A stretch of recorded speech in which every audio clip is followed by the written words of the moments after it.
Ma parfaite sœur prétendait que tout ce que je cuisinais la tuerait. Alors j'ai concocté quelque chose qui lui a donné envie de mourir. Ma sœur Alicia a découvert l'arnaque parfaite à l'âge de 12 ans. Elle a appris que simuler des allergies lui permettait d'obtenir tout ce qu'elle voulait. La première fois, c'était à la fête de la piscine de nos voisins dans la banlieue d'Atlanta. Elle n'aimait pas le célèbre gâteau Red Velvet de Madame Henderson, alors elle a dit à tout le monde qu'elle était allergique aux colorants alimentaires rouges. Boum! Des barres au citron spéciales, juste pour elle, sous le regard envieux de 20 autres enfants. À sa dernière année au lycée de Brookwood, Alicia transportait une liste plastifiée de 42 fausses allergies dans son sac à main de créateur. Gluten, produits laitiers, crustacés, amandes, édulcorants artificiels, MSG, tomates, œufs et j'en passe. Elle avait mémorisé les symptômes pour chacune. Urticaire pour les fraises-gorges qui se serrent, pour les cacahuètes crampes d'estomac pour le blé. Elle était digne d'un Oscar. Nos parents tombaient dans le panneau à chaque performance. Papa, un agent d'assurance prospère, faisait le tour de 3 magasins Whole Foods différents pour trouver les alternatives spéciales d'Alicia Bio sans gluten, sans produits laitiers, sans joie. Maman, qui dirigeait l'association des parents d'élèves locales, est devenue une experte en lecture d'étiquettes d'ingrédients, passant des heures à faire des recherches sur la dernière restriction alimentaire d'Alicia. Pendant ce temps, je la surprenais à 2 heures du matin dans notre cuisine en granit, en train de démolir les restes de pizza. La même pizza qui était censée l'envoyer à l'hôpital Emory si elle en mangeait au dîner.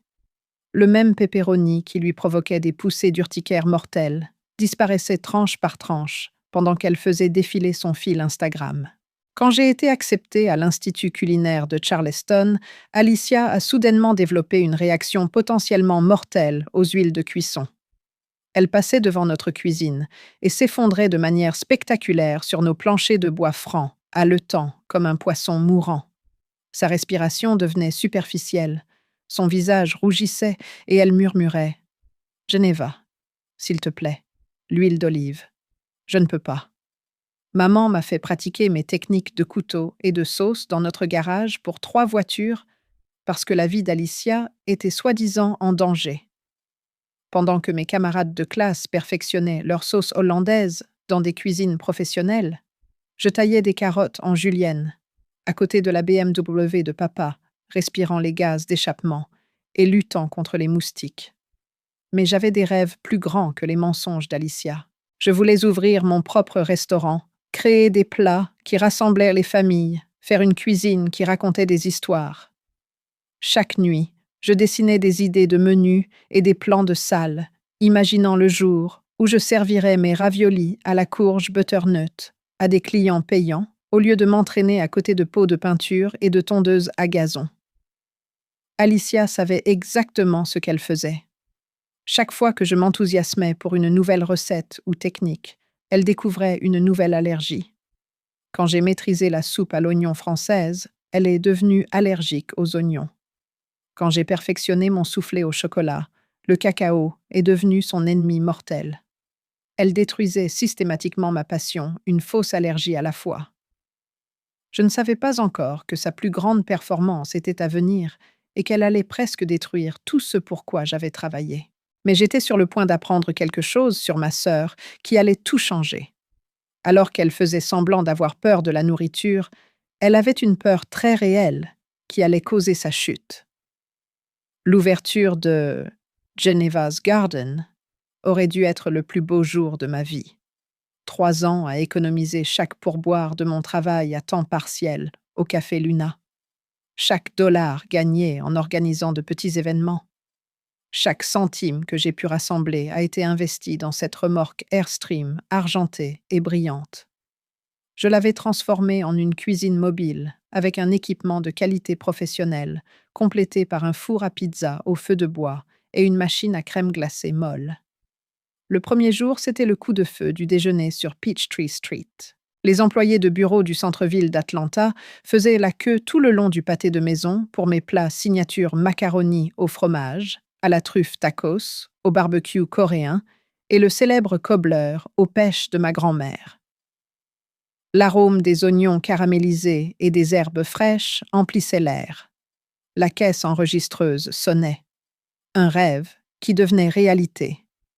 C'est alors que je l'ai vue, Alicia, débarquant en se pavanant dans sa tenue Lululemon et ses lunettes de soleil surdimensionnées, le téléphone déjà en train d'enregistrer. Elle a commandé ma salade fraîche du jardin. Littéralement juste un mélange de jeunes pousses de tomates cerises de concombre et de vinaigrette à l'huile d'olive, la chose la plus sûre de mon menu. Elle a pris une bouchée théâtrale à mâcher lentement en maintenant le contact visuel, puis s'est jetée sur l'asphalte brûlant. En mode mélodrame complet, se roulant par terre, se serrant la gorge de fausses larmes coulant sur son visage. Elle m'a empoisonnée, a-t-elle crié à la foule grandissante. Ma propre sœur a mis du gluten dans ma nourriture exprès. Elle sait que ça va me tuer. Quelqu'un a appelé le 911. En quelques minutes, les ambulanciers sont arrivés, trouvant Alicia se tordant par terre, prétendant un choc anaphylactique. Elle avait réussi à rendre son visage rouge et bouffi. Plus tard, j'ai appris qu'elle s'était pincée et giflée devant le miroir de la salle de bain. Les ambulanciers l'ont chargée sur un brancard, pendant qu'elle pointait mon food truck du doigt et murmurait « Elle a essayé de me tuer ». Les photos sont devenues virales en quelques heures. Sœur toxique. Empoisonneuse de food truck. Trahison familiale. Ma page Yelp s'est transformée en zone de guerre. Des avis à une étoile affluaient de gens qui n'avaient même jamais goûté ma nourriture. Geneva a essayé de tuer sa propre sœur. Ne mangez pas ici à moins de vouloir mourir. Meurtrière avec un food truck. Shield. Le service d'hygiène s'est présenté le lendemain matin avec des porte-blocs et des expressions sérieuses. Ils m'ont fermé pour une enquête complète. 7 jours de revenus perdus pendant ma semaine d'ouverture cruciale. J'ai regardé d'autres food trucks engranger des bénéfices, tandis que le mien restait vide sur un terrain de stockage. Des milliers de dollars d'ingrédients frais pourrissant dans le réfrigérateur. Quand ils m'ont finalement innocenté, ne trouvant absolument rien d'anormal avec ma nourriture ou ma préparation, il était trop tard. Le mal était fait. Ma clientèle s'était évaporée. Les foules du déjeuner évitaient mon camion comme si je servais du poison réel. J'ai péniblement survécu le reste du mois, couvrant à peine les paiements du camion. Mais j'ai refusé d'abandonner. Si Alicia voulait jouer, je jouerais plus intelligemment. J'ai commencé à tout documenter. Date, heure, ses supposées réactions par rapport à ce qu'elle mangeait réellement à la maison. J'ai installé une caméra cachée dans notre cuisine et je l'ai surprise en train de dévorer une pizza entière au pepperoni à minuit. Le même pepperoni qui était censé lui provoquer une hémorragie intestinale mortelle. 6 mois plus tard, j'avais économisé assez pour réessayer. Cette fois, j'avais appris de mes erreurs. J'ouvrirais un vrai restaurant où je pourrais contrôler l'environnement, où Alicia ne pourrait pas mettre en scène ses performances aussi facilement. J'ai trouvé l'endroit parfait à Virginia Highland, un bâtiment d'angle confortable avec des murs en briques apparentes et de la place pour 60 couverts. J'aurais dû savoir qu'elle n'en avait pas fini avec moi. La veille de ma préouverture, Alicia a appelé. « Geneva, je suis si fière de toi !» a-t-elle ronronné. « Je ne manquerai ta grande soirée pour rien au monde. » C'est là que j'ai su qu'elle préparait quelque chose de plus grand qu'une scène de food truck. Cette fois, elle allait essayer de me détruire complètement. La préouverture de Magnolia and Sage aurait dû propulser ma carrière dans la stratosphère. Des critiques gastronomiques de l'Atlanta Magazine, des investisseurs aux poches bien garnies, et des influenceurs culinaires avec des centaines de milliers d'abonnés remplissaient mon restaurant de 60 places. Les murs en briques apparentes brillaient sous les lustres à ampoules Edison et la cuisine ouverte bourdonnait d'une précision professionnelle. J'avais passé des mois à perfectionner le menu magret de canard poêlé avec gastrique de mûr risotto de homard à l'huile de truffe, et mon dessert signature, la tarte aux pacanes et au bourbon avec glace à la vanille. Le personnel de cuisine se déplaçait comme un balai les assiettes, sortant à toute vitesse, parfaitement dressées et brûlantes. C'est alors qu'Alicia est arrivée. Elle a fait une entrée remarquée, vêtue d'une robe maxi fluide et portant son sac médical d'urgence, un sac à main. Louis Vuitton, bourré de faux épipens et d'antihistaminiques. Son petit ami Derek, un influenceur en herbe aux cheveux parfaitement coiffés et une ring light attachée en permanence à son téléphone, la suivaient comme un chiot dressé. Ils se sont assis à la table 12 en plein centre de la salle à manger, où tout le monde pouvait les voir. Alicia a fait tout un spectacle en expliquant ses allergies, potentiellement mortelles, à notre serveuse Kristen, qui a patiemment pris des notes sur son téléphone. Pas de crustacés, pas de noix, pas de gluten, pas de produits laitiers, pas de solanacées. En gros, elle ne pouvait manger que de la laitue et boire de l'eau. J'ai envoyé un magnifique morceau de saumon grillé avec des légumes vapeur et du riz. Littéralement, le plat le plus sûr imaginable. Alicia en a mangé la moitié, bavardant et riant avec Derek, posant pour ses stories Instagram. Tout semblait normal. Puis elle l'a vu. James Morrison du magazine Food and Wine, assis à 3 tables de là, prenant furieusement des notes. C'était le moment qu'elle attendait. Alicia a tendu la main sur la table et a attrapé une seule crevette des pâtes aux fruits de mer de Derek. Elle l'a juste touchée du bout du doigt. Puis, elle s'est lancée dans la performance de sa vie. D'abord, le halètement des respirations courtes et saccadées qui ont traversé le restaurant soudainement silencieux. Puis l'étreinte les 2 mains à sa gorge, les yeux écarquillés de terreur. Sa chaise a raclé le sol en reculant, alors qu'elle se levait, chancelait et s'écrasait par terre. « Je ne peux pas respirer !» a-t-elle sifflé assez fort pour que la cuisine l'entende. « Derek, mon épipène. Elle a mis des crevettes dans ma nourriture. Geneva a essayé de me tuer. » Derek a immédiatement commencé à filmer, tout en faisant semblant d'aider. Il a sorti un faux épipène et le lui a planté dans la cuisse, avec le drame d'un acteur shakespearien. Quelqu'un a appelé le 911. Elle fait un choc anaphylactique. Sa sœur l'a empoisonnée. Le restaurant a sombré dans le chaos. Les téléphones sont sortis. Les vidéos ont commencé à enregistrer et ma soirée soigneusement orchestrée s'est dissoute en une urgence médicale. Les autres clients se sont éloignés comme si Alicia avait la peste pendant qu'elle se débattait sur mes magnifiques planchers de bois franc. James Morrison, de Food and Wine, filmait tout. Les ambulanciers sont arrivés en 8 minutes. 8 minutes qui ont semblé durer 8 heures. Ils ont trouvé Alicia inconsciente sur le sol. Derek pratiquait un faux massage cardiaque, tout en sanglotant sur la façon dont j'avais essayé de tuer ma propre sœur. Elle a repris connaissance, juste au moment où il la chargeait, sur le brancard faible et tremblante, me pointant du doigt avec un doigt tremblant. Elle savait, a murmuré Alicia. Elle a mis de l'huile de crevette dans tout. Elle veut ma mort. Le service d'hygiène m'a fermée à 6 heures du matin le lendemain. Pas pour une enquête, cette fois, pour une fermeture immédiate, en attendant un examen complet. L'histoire a fait le tour de toutes les chaînes d'information locales à midi. Une sœur tente d'assassiner sa sœur avec des fruits de mer à l'ouverture de son restaurant. Mes investisseurs se sont retirés en 48 heures. Le propriétaire a résilié mon bail. 3 ans de planification, 6 mois de rénovation, et chaque dollar que j'avais jamais économisé se sont volatilisés en une nuit à cause de la performance digne d'un Oscar d'Alicia. Mais cette fois, elle avait commis une erreur cruciale. Derek avait été si occupé à filmer sa fausse scène de mort qu'il avait accidentellement capturé autre chose. Alicia attrapant clairement et délibérément cette crevette de son assiette. La vidéo montrait qu'elle la touchait exprès, et non qu'elle était accidentellement empoisonnée par de la nourriture contaminée. J'avais des preuves. Enfin, j'avais une preuve. Maintenant, il me fallait juste trouver comment l'utiliser avant qu'elle ne détruise ce qui restait de ma vie. Ma plus grande chance s'est présentée exactement 18 mois après le désastre du restaurant.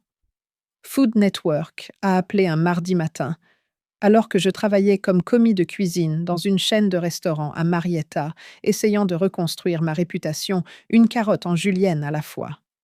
Geneva Stewart. La voix était nette, professionnelle. Ici, Rebecca Martinez de Food Network Production. Nous aimerions que vous auditionniez pour notre nouvelle émission Rising Star Chef. Nous avons entendu des choses incroyables sur votre cuisine fusion innovante du Sud. J'ai failli laisser tomber le téléphone dans une cuve de bouillon de poulet.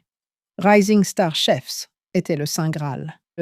12 chefs inconnus en compétition pour leur propre émission, un contrat de livre de cuisine et un prix de 100 000 $. Les gagnants devenaient des noms connus. Les gagnants retrouvaient leur vie. L'audition était fixée au jeudi matin dans leur studio d'Atlanta. 3 essais caméra, 2 défis culinaires et une interview qui déterminerait si j'obtiendrais ma chance de rédemption. J'ai passé 2 jours à perfectionner mon plat signature, un faux filet en croûte de café avec une sauce à la patate douce et au beurre de Bourbon. Mais j'ai commis une erreur fatale. Je l'ai dit à mes parents. Maman commençait enfin à voir clair dans les mensonges d'Alicia. L'incident du restaurant avait été trop public, trop dramatique, trop parfaitement synchronisé pour être complètement crédible. Papa avait commencé à poser des questions sur ses factures médicales et pourquoi elle ne semblait jamais se rendre à ses rendez-vous de suivi. Il commençait à se dégeler envers moi et je pensais que partager ma bonne nouvelle pourrait nous rapprocher. J'avais tort. 3 heures avant mon audition, mon téléphone a sonné. Rebecca Martinez à nouveau. Mais cette fois, sa voix était froide, comme un mois de janvier au Minnesota. Mademoiselle Stewart, nous allons devoir annuler votre audition. Nous avons reçu des informations troublantes sur vos antécédents en matière de sécurité alimentaire et de violence familiale. Une jeune femme nommée Alicia Stewart nous a contactés avec des dossiers médicaux montrant de multiples hospitalisations dues à votre préparation alimentaire négligente. Elle a menacé d'intenter une action en justice si nous vous présentons sur notre chaîne. Mes genoux ont fléchi. J'étais dans le parking du studio, portant ma veste de chef porte-bonheur, tenant une glacière pleine d'ingrédients qui ne verraient jamais une caméra. S'il vous plaît, laissez-moi vous expliquer. Elle a envoyé des documents de l'hôpital Grady, des photos de sa détresse médicale et des témoignages. Je suis désolée, mais Food Network ne peut pas prendre ce genre de risque de responsabilité. Nous devons protéger notre marque. La ligne a été coupée. Je suis restée assise dans ma Honda Civic pendant 2 heures, regardant d'autres chefs pleins d'espoir entrer dans le bâtiment qui était censé changer ma vie. Chacun portant ses rêves dans des sacs isothermes, chacun obtenant la chance qu'Alicia m'avait volée. Cette nuit-là, j'ai conduit jusqu'au complexe d'appartements d'Alicia, à Buckhead. J'avais besoin de voir son visage quand elle pensait avoir gagné. J'avais besoin de comprendre comment quelqu'un pouvait détruire les rêves de sa propre sœur si méthodiquement, si complètement. Je l'ai trouvée à la piscine, sur le toit célébrant avec Derek et une bouteille de champagne. Elle mangeait, bien sûr, elle mangeait des scampis aux crevettes du restaurant italien d'en bas, les mêmes crustacés qui l'avaient soi-disant presque tuée 6 mois plus tôt. Elle riait, portant un toast à sa victoire complètement inconsciente, que je l'observais depuis le parking de l'autre côté de la rue. C'est à ce moment-là que quelque chose en moi a finalement craqué. Pas brisé, mais craqué comme un élastique tendu trop longtemps. J'avais passé des années à être la bonne sœur, la sœur compréhensive, la sœur qui prenait le chemin de la sagesse, pendant qu'Alicia réduisait en cendres tout ce qui m'était cher. C'était fini. Alicia avait une vraie peur, quelque chose qu'elle n'avait jamais pu simuler ou contrôler. Je l'ai découvert quand nous étions enfants et j'avais gardé son secret pendant 20 ans. Mais maintenant, il était temps d'utiliser tout ce que je savais sur ma sœur contre elle. Elle voulait jouer. Très bien. Mais cette fois, ce serait moi qui fixerais les règles. Le jeu final était sur le point de commencer et Alicia n'avait aucune idée de ce qui l'attendait. Alors qu'Alicia passait des années à simuler une peur de la nourriture, elle avait une terreur qui était absolument complètement réelle. Les araignées. J'ai découvert cela quand elle avait 8 ans et que j'en avais 10. Nous explorions la vieille demeure Hartwell, un manoir victorien abandonné au bout de notre rue, dans lequel tous les enfants du quartier se mettaient au défi d'entrer. Alicia s'était vantée, me traitant de poule mouillée, parce que je ne voulais pas descendre au sous-sol. Elle a descendu ces marches en bois qui craquaient, comme si l'endroit lui appartenait. Puis, elle a marché tête la première, dans une immense toile d'araignée orbitelle. Le cri qui est sorti de ma sœur n'était pas humain. Il était primal, terrifié. Le son de quelqu'un confronté à son plus profond cauchemar. Elle s'est griffé le visage tournant en rond, sanglotant et hyperventilant, alors que l'araignée tombait dans ses cheveux. Il m'a fallu 20 minutes pour la calmer, et elle m'a fait promettre de ne jamais parler à personne de sa crise de panique embarrassante. Pendant 20 ans, j'avais tenu cette promesse. Même quand elle a fait semblant de s'évanouir à un pique-nique parce qu'une abeille a volé près de son sandwich. Même quand elle a prétendu être allergique aux protéines d'insectes pour se soustraire à un voyage de camping, je n'ai jamais révélé sa vraie phobie. Mais maintenant j'en avais fini de protéger ses secrets. J'ai commencé à planifier dès mon retour du parking de Food Network. 3 semaines de préparation minutieuse, documentant tout ce qu'Alicia mangeait réellement par rapport à ce qu'elle prétendait la tuer. J'ai installé des caméras dans ses restaurants habituels, l'ai suivi faire ses courses. J'ai même soudoyé le colocataire de Derrick pour qu'il me laisse installer une minuscule caméra dans leur cuisine. Les images étaient accablantes. Alicia, démolissant un cheeseburger avec du bacon supplémentaire chez Five Guys, le même bacon qui était censé lui donner un empoisonnement au nitrate mortel. Elle engloutissant du pad thai avec des cacahuètes supplémentaires. Des cacahuètes qui la plongeraient prétendument dans un choc anaphylactique. Elle mangeait tout ce qu'elle prétendait être mortel, et elle le mangeait avec enthousiasme. Mais la documentation ne suffisait pas. Il me fallait quelque chose qui l'exposerait publiquement de manière spectaculaire, d'une façon dont elle ne pourrait pas se sortir en mentant. Il fallait qu'elle éprouve la vraie peur, celle qu'elle simulait depuis des années. C'est là que je me suis souvenu de Tommy Briggs du lycée. Il était devenu un vendeur d'animaux exotiques, avec un entrepôt plein de reptiles et d'arachnides à Jonesboro. Un coup de fil, et j'avais tout ce dont j'avais besoin. 20 tarentules, diverses araignées loups et quelques veuves noires pour l'effet dramatique. Pour une attraction de maison hantée, ai-je dit à Tommy. On veut que ça ait l'air vraiment authentique. Le plan était élégant, dans sa simplicité. Alicia avait un double de la clé de mon nouvel appartement. Je le lui avais donné des mois auparavant, lors d'une de ses fausses urgences médicales, quand elle avait besoin d'un endroit sûr pour se rétablir. Elle l'utilisait régulièrement pour fouiner dans mes affaires et probablement pour y placer des preuves de ma prétendue négligence.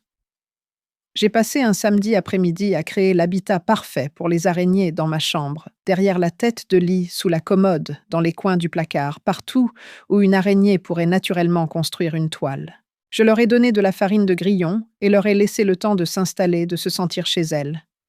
Puis, j'ai envoyé un SMS à Alicia. Je suis traiteur pour un événement à Savannah ce week-end. Pourrais-tu arroser mes plantes? La clé est là où tu l'as laissée la dernière fois. Elle a répondu immédiatement. Bien sûr. À quoi servent les sœurs? Avec un emoji bisou. J'ai installé des caméras dans chaque pièce et j'ai conduit jusqu'à un hôtel à Macon établissant mon alibi. Puis j'ai attendu. J'ai attendu que ma sœur découvre ce que la vraie peur signifiait vraiment. Samedi soir, mon téléphone a explosé de notifications. Les réseaux sociaux d'Alicia se sont d'abord tus, ce qui est toujours un mauvais signe avec elle. Puis sont venus les appels frénétiques auxquels je n'ai pas répondu. Finalement, vers 23 heures, un SMS qui a tout justifié. Geneva, il y a un problème avec ton appartement. Appelle-moi maintenant. Mais je n'ai pas appelé. Je l'ai laissé mariner dans ce qu'elle avait trouvé. L'ai laissé éprouver la terreur qu'elle avait simulée pendant 20 ans. Le vrai spectacle ne faisait que commencer. Je suis revenu à Atlanta dimanche matin en prenant mon temps. Je me suis arrêté pour le petit déjeuner au Cracker Barrel à Macon. J'ai parcouru un magasin d'antiquités à Jackson. J'ai même fait un détour par Madison pour voir les manoirs historiques. Mon téléphone vibrait constamment de messages de plus en plus frénétiques d'Alicia, mais j'ai ignoré chacun d'entre eux. Le parking du complexe d'appartements racontait l'histoire avant même que je ne monte. 3 voitures de police, une ambulance et une camionnette de la protection des animaux entourèrent le bâtiment. Les voisins se regroupaient en petits groupes, montrant du doigt mes fenêtres du 3e étage et chuchotant. Madame Chun du 3B donnait une interview animée à une équipe de presse locale. Parfait. J'ai joué la sœur inquiète à la perfection. Oh mon Dieu, que s'est-il passé?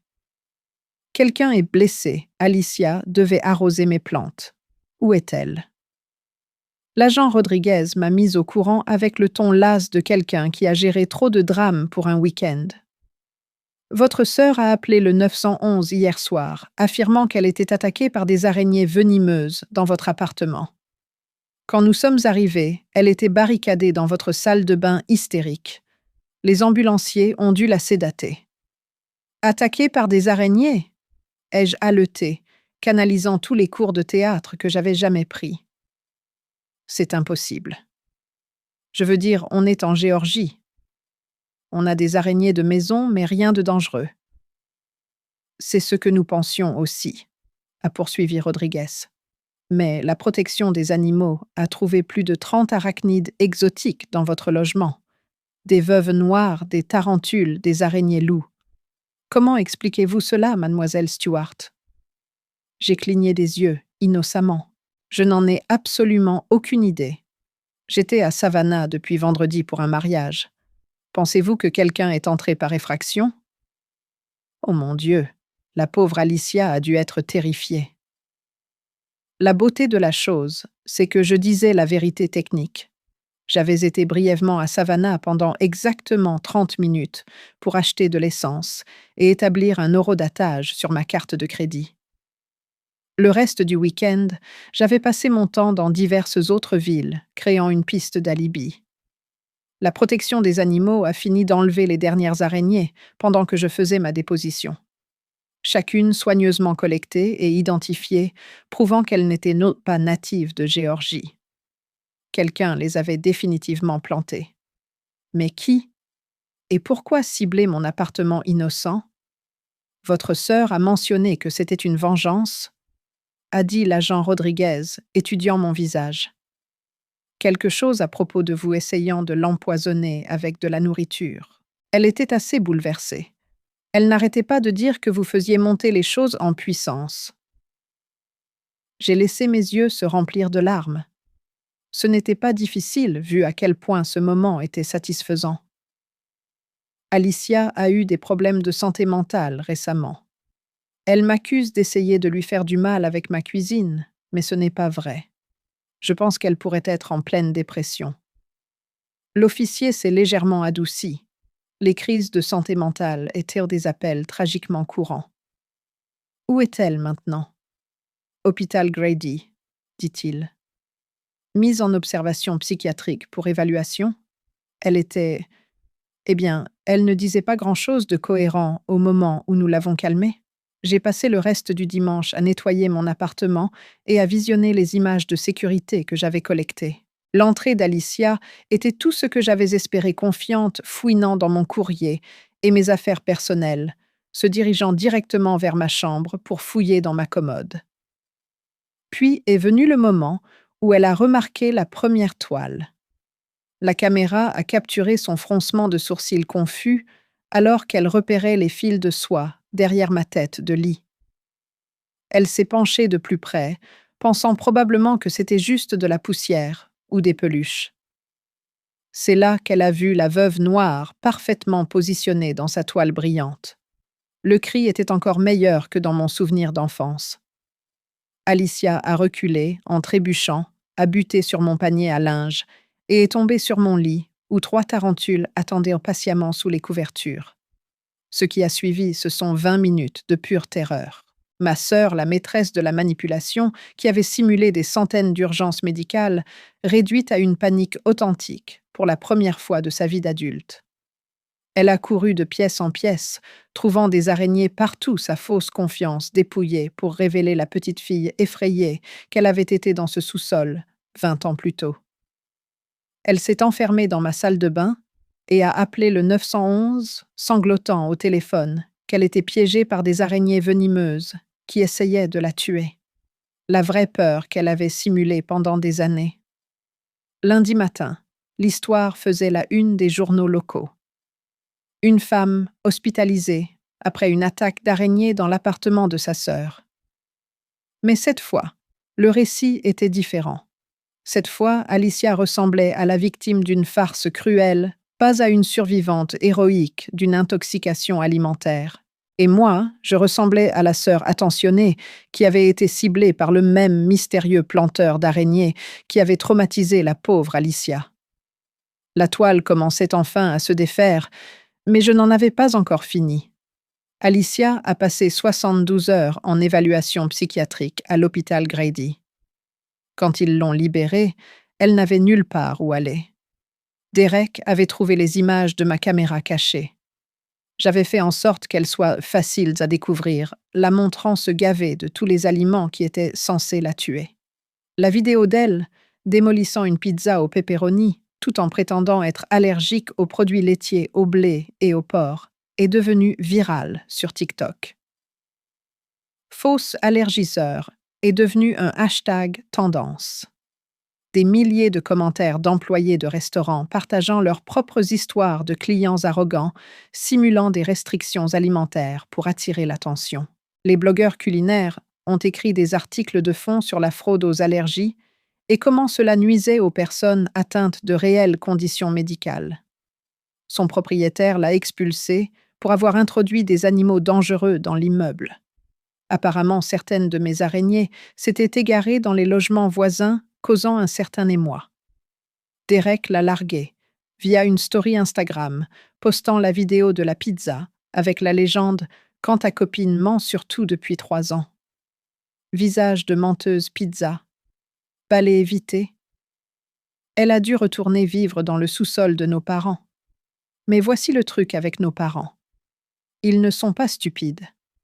Ils avaient observé les drames d'Alicia pendant des années, dépensant des milliers de dollars en faux équipements médicaux et en aliments spécialisés. L'incident des araignées les a finalement amenés à se poser les questions qu'ils avaient évitées. Pourquoi n'avait-elle jamais été réellement hospitalisée pour l'une de ses prétendues allergies? Pourquoi ces symptômes ne correspondaient-ils jamais à de véritables conditions médicales? Pourquoi ces urgences ne se produisaient-elles qu'à des moments opportuns?